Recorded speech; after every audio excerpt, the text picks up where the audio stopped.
대통령실 참모들이 대거 출석했던 국회 운영위였는데요.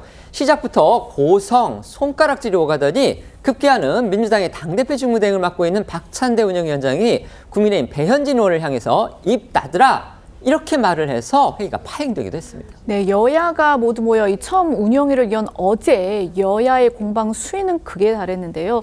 말씀하신 것처럼 시작부터 서로를 향한 이 고성과 삿대질이 오갔습니다. 특히 야당이 이 조태용 안보실장을 위증 혐의로 국회법에 따라 고발하자라고 이 운영위원장에게 요청을 했는데 그 과정에서 박 위원장이 이 국민의힘 배현진 의원에게 입을 닫으시라 이렇게 이제 표현을 한 것을 두고서 여당이 강하게 반발을 하면서 한때 운영위가 정회가 되기도 했습니다. 영상으로 보시겠습니다. 배현진 의원님 입 닫으시면 바로 진행할 수 있습니다. 네. 왜 그게 사과의 내용이죠? 그러면요 입을 열라고 합니까 지금 이 시간에? 입 닫으세요. 아니 그러면 계속 입을 열라고 합니까? 목소리 높아질 수 있습니다. 그거는 서로가 다 똑같은 것 같고요. 다만 우리가 지금 학교에서 선생님도 학생에게 입 닫으라는 소리는 안 하거든요. 우리 원내대표님 정도 되시는 위치시면 순간적으로 실수가 나올 수 있지 않습니까? 동료 의원에게 입 닫으라는 표현이 잘못 나왔다면 쿨하게 사과를 하시고 넘어가면 될 일인데 박찬대 위원장 국민의힘의 항의를 받고서 결국 사과성 발언을 하기는 했습니다. 네, 박 위원장은 이 국민의힘의 거듭된 사과 요구에 입 닫는 표현에 기분이 언짢았다면 유감을 표현한다라고 했는데요. 그러면서도 이 동료 의원의 질의 시간을 중단시키는 것도 바람직하지 않으니 자제해달라 이렇게 요청도 덧붙였습니다. 네, 어제 윤영위에서는 해병대원 특검법과 대통령 경로설 등을 집중 추궁한 야당 의원들과 정진석 비서실장을 비롯한 대통령실 참모들의 설전도 밤 늦게까지 이어졌습니다. 야당은 해병대 사단장에게 혐의가 있다는 수사 결과에 대통령이 경로했다는 주장이 사실인지 집중적으로 캐물었지만 대통령실 참모들은 대통령이 경로했다는 건 본 적도 들은 적도 없다며 적극 부인했고요.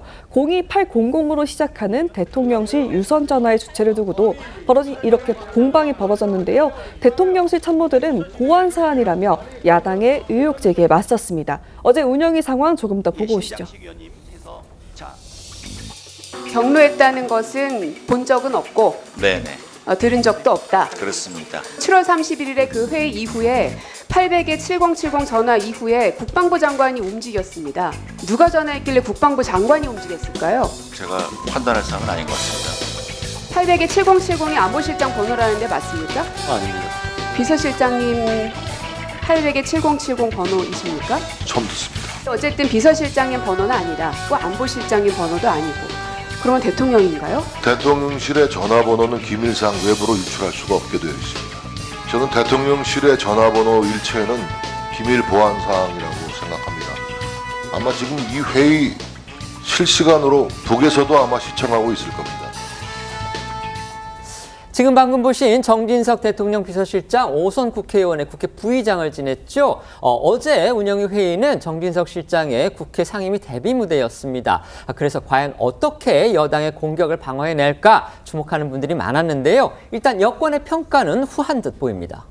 네, 어제 22대 국회 첫 번째 운영위를 치른 정 비서실장에 대해서 여권에선 대체로 선방했다는 말이 나옵니다.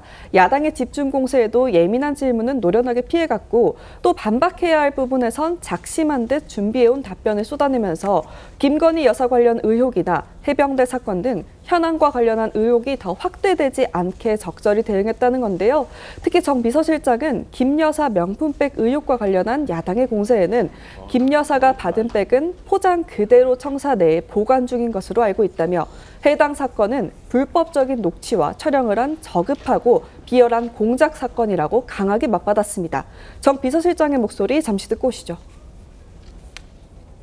저는 그 최아무개 목사란 분이 대통령 영부인에게 의도적으로 접근해서 돌아가신 아버님과 잘 아는 사이다 이렇게 얘기하면서 접근을 해가지고 불법적인 녹취와 촬영을 한 저급하고 비열한 공작 사건이라고 저는 생각을 합니다.